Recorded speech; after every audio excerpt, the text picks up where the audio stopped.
Hello focus, आप सभी का स्वागत है हमारे यूट्यूब चैनल पर। मैं हूं आपकी बायोलॉजी एजुकेटर। आज हम लोग जिस टॉपिक के बारे में पढ़ने वाले हैं वो है एनिमल हस्बेंड्री। तो एनिमल हस्बेंड्री क्या होती है? तो एनिमल हस्बेंड्री होती है पशुपालन। एनिमल हस्बेंड्री में हम लोग क्या क्या पढ़ेंगे वो हम लोग आगे देखते हैं। चलिए हम लोग स्टार्ट करते हैं। एनिमल हस्बेंड्री मीन्स पशुपालन. Animal husbandry is a scientific management of animal livestock. It includes various aspects such as feeding, breeding, and disease control. Animal-based farming include cattle, goats, sheep, poultry, and fish farming. चलिए देखते हैं क्या है animal husbandry. तो animal husbandry में होता है पशुपालन। इसमें हम लोग क्या करते हैं? पशुओं की देखरेख, उनका भोजन means feeding, breeding, disease control कि अगर कोई उन्हें डिजीज हो सकती है तो उसके लिए हम उन्हें प्रॉपर वैक्सीनेशन कराते हैं। तो ये सब चीज़ें जितनी भी feeding, breeding and disease control involve होता है एनिमल हस्बेंड्री के अंदर। अब animal husbandry, animal based farming में कौन कौन से एनिमल्स के बारे में हम लोग पढ़ सकते हैं? जैसे कि cattle, goat, sheep, poultry and fish farming. Poultry and fish farming अलग से एक टॉपिक है जिसके अंदर इसको हम लोग पढ़ेंगे नेक्स्ट आने वाले वीडियोस के अंदर। चलिए आगे देखते हैं। Cattle farming. Cattle farming purpose. तो कैटल्स को हम लोग क्यों पालते हैं, किस लिए पालते हैं? तो कैटल्स क्या होते हैं बेसिकली? तो कैटल में कौन कौन से एनिमल्स आ सकते हैं? जैसे कि काव हो गए, बफेलो हो गए। तो काव और बफेलो को क्यों पाला जाता है? तो किस लिए मिल्क के लिए। तो आप सभी लोगों को पता होगा कि मैम मिल्क के लिए पाला जाता है। सही बात है, मिल्क के लिए। और भी किसी रीजन के लिए, और भी क्या मतलब क्या पर्पस होता है कैटल फार्मिंग का? तो चलिए देखते हैं क्या पर्पस होता है। तो पहला है मिल्क। तो मिल्क तो हम सभी को पता है। दूसरा है draught labour for agriculture work. तो ये जो क्या होती है, एग्रीकल्चर वर्क के लिए ड्रॉट लेबर का यूज किया जाता है। जैसे कि बैल हो गया, बैल इसका एग्जांपल हो गया। तो बैल क्या करते थे पहले के टाइम पर? खेत को जोतने के लिए बैल का यूज किया जाता था। आजकल ट्रैक्टर का यूज किया जाता है, तो बैल का भी यूज करते हैं हम लोग। तो कैटल फार्मिंग इसके लिए भी की जाती है। Next is Indian cattle belong to two different species. तो जो इंडियन कैटल है वो दो डिफरेंट स्पीशीज में बिलोंग करते हैं। कौन कौन सी स्पीशीज हैं वो देख लेते हैं। तो पहली है काव। तो सब पहले तो गाय है। तो गाय को जो साइंटिफिक नेम है उसका नाम है बोवस इंडिकस, इसका साइंटिफिक नेम है ये। Next is buffaloes. तो बफेलोस का साइंटिफिक नेम क्या है? बोस बल्बेलिस। ठीक है, तो ये क्या है? दोनों इंडियन कैटल हैं। कैटल की दो स्पीशीज है। तो पहली काव है and next is buffalo. Milk producing female are called milch. तो जो भी फीमेल्स मिल्क प्रोड्यूस करती हैं उनको हम लोग मिल्च कहते हैं। Next is the one use for farm labours are called draught animal.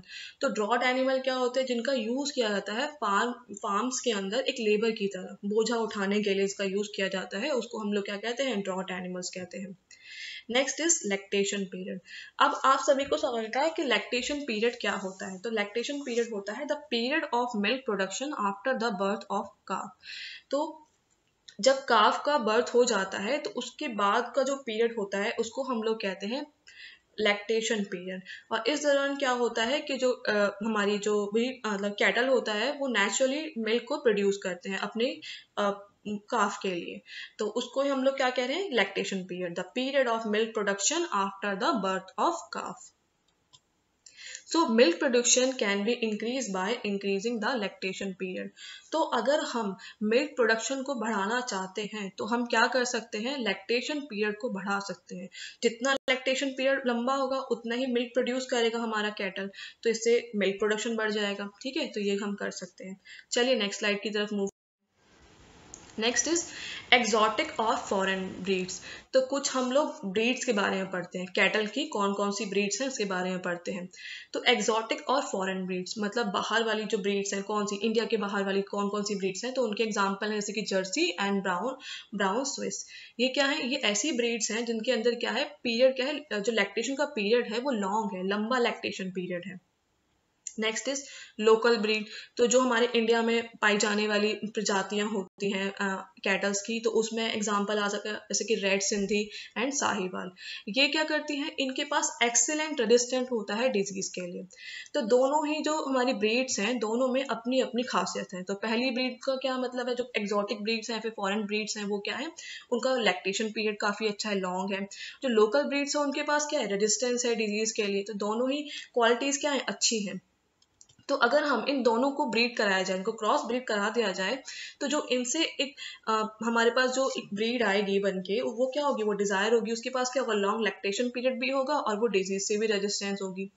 तो cross breeding of the two above get animal with both the desire qualities. तो अगर हम इनको ब्रीड करा दें, क्रॉस ब्रीडिंग करा दें, तो हमारे पास जो अब एनिमल आएगा तो वो क्या होगा, उसमें डिजायर क्वालिटीज होंगी। कैसी क्वालिटीज होंगी, लैक्टेशन पीरियड भी लॉन्ग होगा और रेजिस्टेंस भी होगा डिजीज से।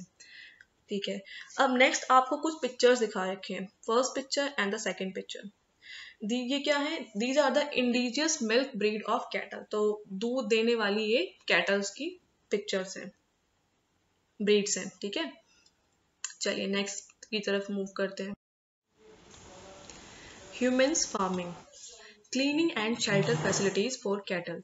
तो इसके अंदर, इस टॉपिक के अंदर हम लोग क्या पढ़ेंगे, क्लीनिंग और शेल्टर फैसिलिटीज पढ़ेंगे कैटल की, किस तरह से होनी चाहिए, किस तरह से हमें क्लीन करना चाहिए जहां पर हमारे कैटल रह रहे हैं उस एरिया को, शेल्टर कैसा देना चाहिए। तो ये सब चीजें हम लोग इस टॉपिक के अंदर पढ़ेंगे। चलिए देखते हैं। Regular brushing to remove dirt and loose hair. तो क्या करना चाहिए, रेगुलर ब्रशिंग करनी चाहिए अपने कैटल की, ताकि क्या हो सके, रिमूव हो सके डर्ट, और जितने भी लूज हेयर होते हैं उनको हम लोग रिमूव कर दें। They should be sheltered under well-ventilated roofed sheds that protect them for rain, heat and cold. अच्छा, अब जो हमारे पशु के लिए, मतलब हमारे कैटल के रहने की जगह कैसी होनी चाहिए, तो रूफ्ड होनी चाहिए, मतलब उस पर छत होनी चाहिए। और कैसी होनी चाहिए, ताकि क्या हो, वो प्रोटेक्ट हो सके, किससे, रेन से, हीट से एंड कोल्ड से। और भी क्या होना चाहिए, वेल वेंटिलेटेड होना चाहिए, दैट मीन्स हवादार होना चाहिए। जहां पर भी हमने अपने कैटल को रखा है वो कैसा होना चाहिए, हवादार होना चाहिए, रूफ्ड होना चाहिए, ताकि वो प्रोटेक्ट रहे किससे, रेन से, हीट से एंड कोल्ड से।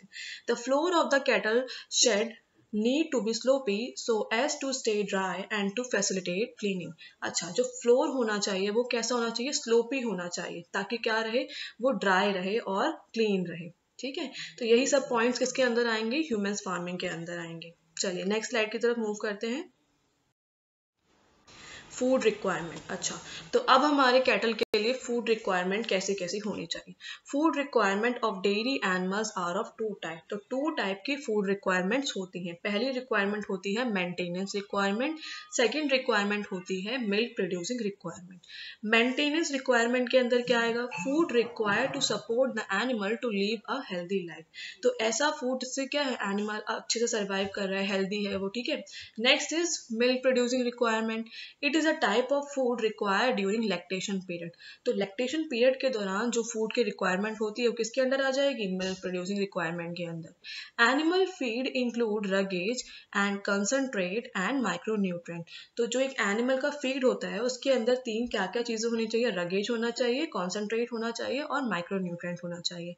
तो रगेज से क्या मिलेगा, फाइबर मिल जाएंगे, और कॉन्सेंट्रेट से क्या मिल जाएगा, प्रोटीन मिल जाएगा। ठीक है, तो ये फूड रिक्वायरमेंट होती है हमारे कैटल की या फिर एनिमल की। चलिए नेक्स्ट पे देखते हैं, कैटल डिजीजेस। तो कैटल में कौन कौन सी डिजीज हो सकती हैं। द पैरासाइट ऑफ कैटल में बी ऑफ टू टाइप। तो दो तरह के पैरासाइट हो सकते हैं जो कैटल्स को हार्म करते हैं। पहले पैरासाइट है इंटरनल पैरासाइट। इंटरनल पैरासाइट कहाँ पर होंगे, कैटल की बॉडी के अंदर वाले अंदर होंगे, जैसे कि वॉर्म्स हो गए, फ्लूक्स हो गए। तो वॉर्म्स क्या करते हैं, स्टमक और इंटेस्टाइन को अफेक्ट करते हैं, फ्लूक्स क्या करते हैं, डैमेज करते हैं लिवर को। Next is external parasite. External parasite live on skin and cause skin diseases. तो जो एक्सटर्नल पैरासाइट होते हैं वो कैटल के स्किन पर रहते हैं और वो क्या करते हैं, स्किन डिजीजेस कॉज करते हैं। Some infectious diseases are caused by bacteria and viruses. तो पैरासाइट के अलावा बैक्टीरिया और वायरसेस भी कैटल के अंदर कुछ इन्फेक्शियस डिजीजेस करते हैं। Vaccination are given to farm animal against major viral and bacterial diseases. तो क्या किया जाता है, मेजर वायरल और बैक्टीरियल डिजीज के अगेंस्ट अपने फार्म एनिमल को वैक्सीनेट किया जाता है, ताकि क्या हो, वो ससेप्टेबल ना रहे वायरल और कुछ बैक्टीरियल डिजीजेस के लिए। ठीक है, तो यहाँ पर ये टॉपिक फिनिश होता है। नेक्स्ट टॉपिक हम लोग आएंगे नेक्स्ट वीडियो के साथ, तो आप लोग बने रहिए इसी चैनल पर। Thank you for watching, happy learning. अगर आपको ये चैनल पसंद आ रहा है और मेरा बनाया हुआ कंटेंट आपको अच्छा लग रहा है तो प्लीज़ इस चैनल को सब्सक्राइब कीजिए और अपने दोस्तों के साथ ज़रूर शेयर कीजिए। Thank you.